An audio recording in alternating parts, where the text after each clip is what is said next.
The devastation from Helene spread across the South. Yes, North Carolina was hit with flooding it hasn't seen in a century. Some calling it biblical.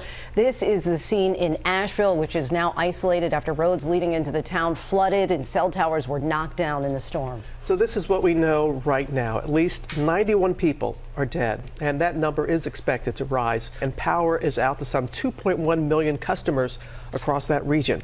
We have team coverage of the storm's aftermath. We start in Asheville with Faith Abube.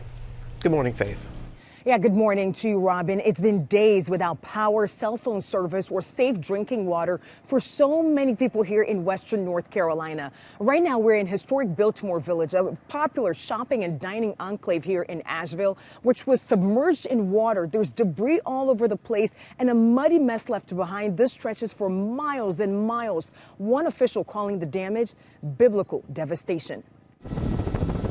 This morning, the death toll climbing after Helene barreled through the southeast. The massive storm killing more than 91 people from Florida to Virginia.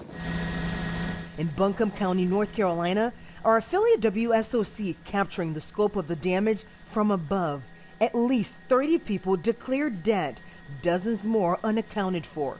These response teams are working around the clock to make rescues, to access neighborhoods. The extreme floods washing away homes and bridges. Get out of the way. Oh, God. At one point, North Carolina DOT forced to close more than 400 roads, deeming them unsafe for travel. Members of the National Guard and relief teams from 19 states joining the search and rescue missions. This is an unprecedented tragedy that requires an unprecedented response. In Asheville, many residents growing desperate. Cell service and potable water out for days. This is apocalyptic, not just for Canton, but the entire region. And Canton Mayor Zeb Smathers telling ABC News it's nearly impossible to reach emergency management due to the cell service outage. To see our cell phones completely black out and not have the ability to allow people on their own accord to check on their loved ones or say, hey, look, you live near water, please leave.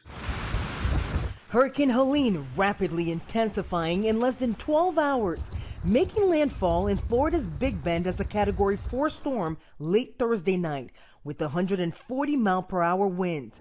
Western North Carolina rattled with a separate rain system just before Helene crossed the border, dumping up to 30 inches of rain in parts of the state, triggering extreme and deadly flash floods and landslides. This home in Marshall swept away in this river. In Lake Lure, homes splintered and reduced to rubble. Boats and docks piling up, towns turned into lakes, submerged underwater. When you turn the corner and you see your community just full of buildings and trash and floating boathouses and floating homes, it just sort of takes your breath away. And it was scary. Roads sliced in half, cutting residents off from critical help. There's probably 50 trees blocking my neighbor from coming out. I started helping them yesterday. The neighbors at the other end of the road, we got us out, but the other neighbors are trapped. The Painter family telling us they returned home to 35,000 gallons of water in their basement and their home caked in mud. It's eerie. I had a pit in the bottom of my stomach the whole time. We're stepping on mud and trying not to fall because it's so thick and slippery. Authorities confirming 2 people died in Tennessee. That number expected to climb. Unicoi County officials say more than 70 people are still unaccounted for, including Steve Cloyd. Overnight, his family telling GMA they found his Jeep and hope he was able to climb out and survive. That is the hope. I need that big one now so I can breathe again, so my kids can breathe again. His Minnesota Vikings won today. So I want to sit here and watch those highlights with him.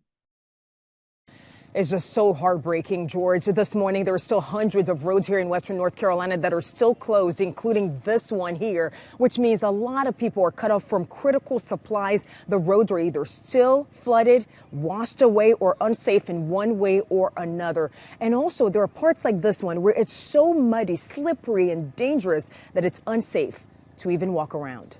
George? Well, rescue and recovery are going to take some time. Okay, Faith, thanks very much.